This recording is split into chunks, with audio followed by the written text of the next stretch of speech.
Welcome to the Psychology World podcast. I'm Connor Whiteley, bringing you psychology news, articles, and other interesting psychology-related articles. Where you can find the podcast notes and more interesting psychology-related things, and you can get your free 8 psychology book box set at connorwhiteley.net. Now let's get on to the show. Hi everyone, and welcome to episode 141 of the Psychology World podcast with me, Connor Whiteley. And today's episode is on suicides and prisons, and it's Saturday the 26th of March 2022 as I record this. So in today's episode we're going to be talking about how being in a prison and in imprisonment can actually affect someone's livelihood to commit suicide. And as always, this is not a graphic episode in the slightest, and this is a really interesting, really insightful podcast episode that you're going to enjoy. So moving on to the psychology news section, we're reading from the British Psychological Society Research Digest, and there are 3 really interesting ones here today. So the first one is, reality TV fuels people's beliefs in the American dream. The American dream is deeply rooted in the national identity of the United States. It promises that in the land of opportunity, any individual can climb the economic ladder and prosper through hard work and ambition alone. And yet, young Americans today are struggling to earn more than their parents did at the same age, and upward mobility in the US actually compares unfavourably to those of other industrialised nations. So, why does the idea of the American dream persist? A new study in the American Journal of Political Science identifies one factor that has been overlooked: the influence of reality TV. And this is something that I completely agree with, because of course all over the world were like American TV programs watched and streamed, and all of them, without a single exception, does mention the American dream and the idea of hard work and everything. For example, I know The Big Bang Theory. I know Raj, which is the Indian character in it. He referenced the American dream a few times, because it was one of the reasons why he actually came to America in the first place. And even though he was sometimes critical of it, joking manner, that still just sort of reinforced it, because you have an Indian person. Granted, his parents were as rich as anything, but he came over, worked it up, and then he got a really good job, from what I really remember. So I think the only takeaway from this news article is simply just remember, it's TV, everyone. And come on, reality TV. To be honest, I really have no idea how much reality is actually in reality TV these days. So the second one is, repetition can make even the most bizarre claims seem more true. The spread of misinformation over recent years poses huge dangers, and as so far has proven extremely difficult to bring under control. Psychological research has revealed much of what brings people to believe false information, but the full picture is still far from complete, and new findings are bringing to light yet more factors that may maintain this a problem. One example is the truth by repetition effect, as repeating a statement increases how true it's perceived to be. A predominant theory for why this happens emphasises the role of processing fluence. In essence, repetition makes the information easier to cognitively process, and this ease is misinterpreted as a signal that the information is true. Until recently, this phenomenon was thought to be limited to statements that could conceivably be true, but new research suggests that this effect extends much further, and can make even outlandish claims seem more true. You know that in the psychology news section, we cover misinformation quite a lot, mainly because it is just such a critical problem in it's always been a problem for humanity and society. But it is good that with that we are continuing to find new and, to be honest, quite interesting factors. For example, truth by repetition. And on Thursday, I'm actually releasing another in-between episode, and I actually make the same comment, because psychology does have some great names for stuff, because psychologists are really creative when it comes to names. True by repetition. I wonder what could that be about.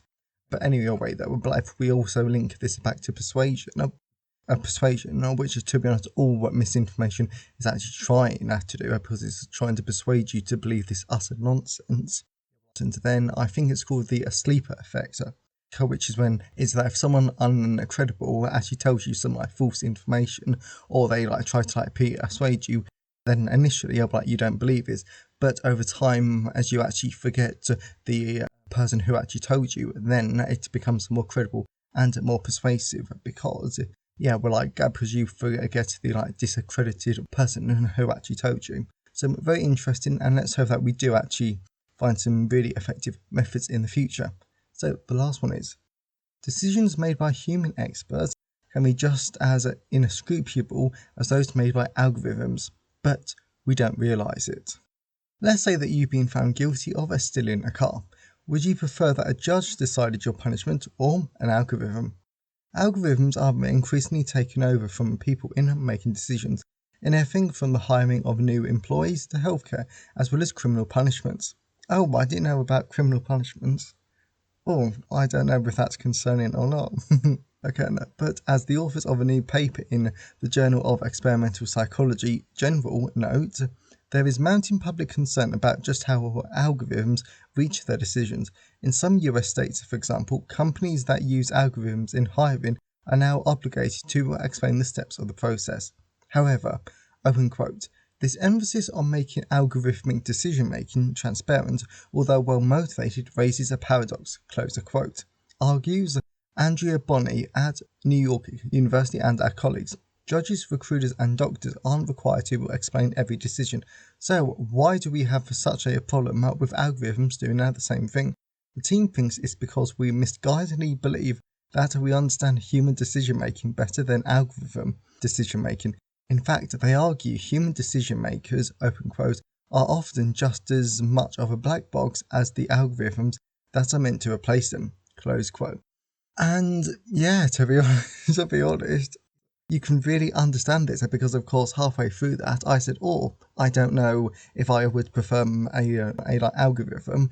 But of course, judges, they have their own biases, they have their own personal history.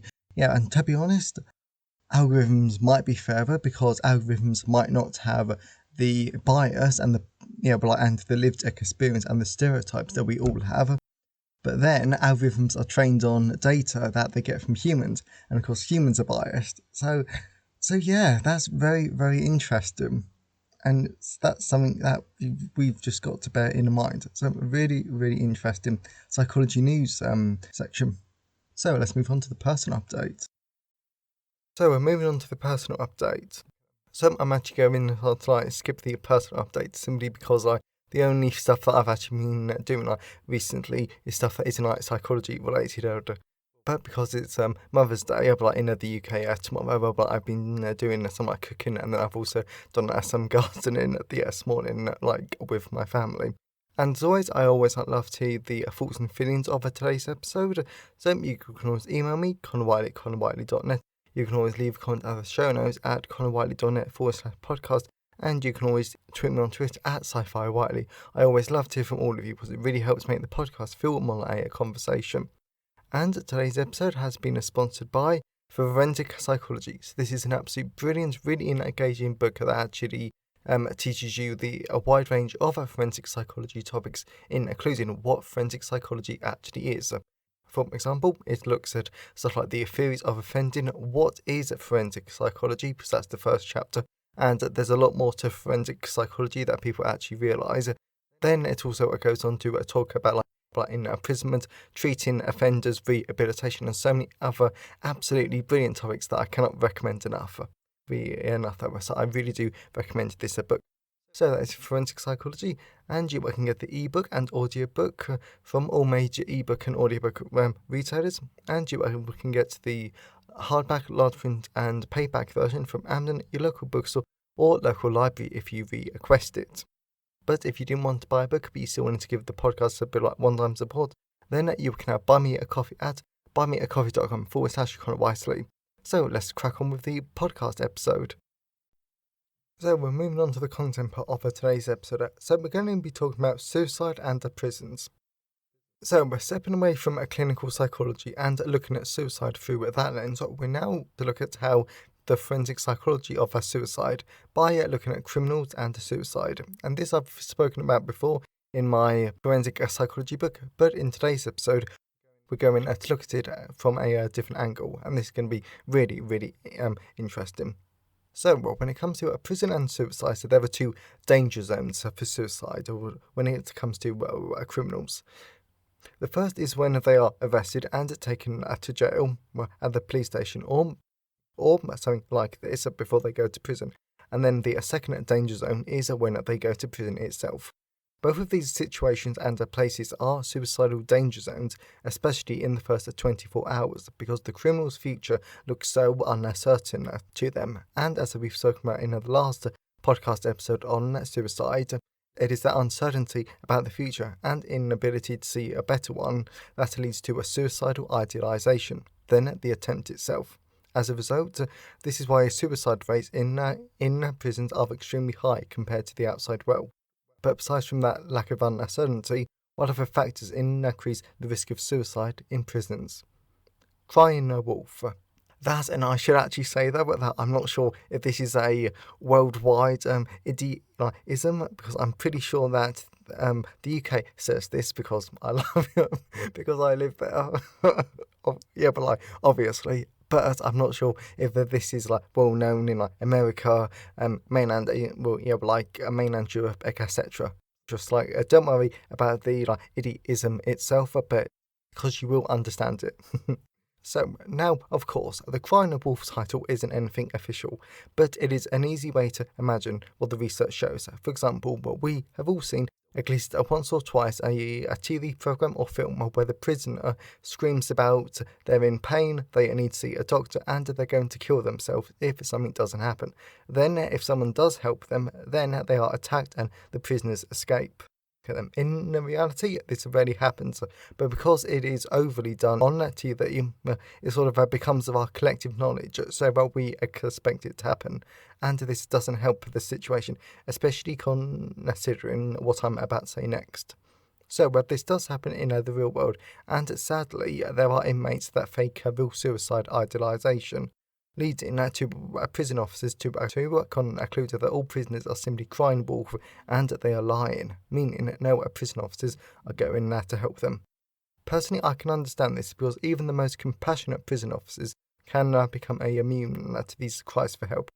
Then, if you read into forensic psychology and the workplace culture of prisons, then you learn that it is understandable for these officers not to be too helpful towards inmates, unfortunately.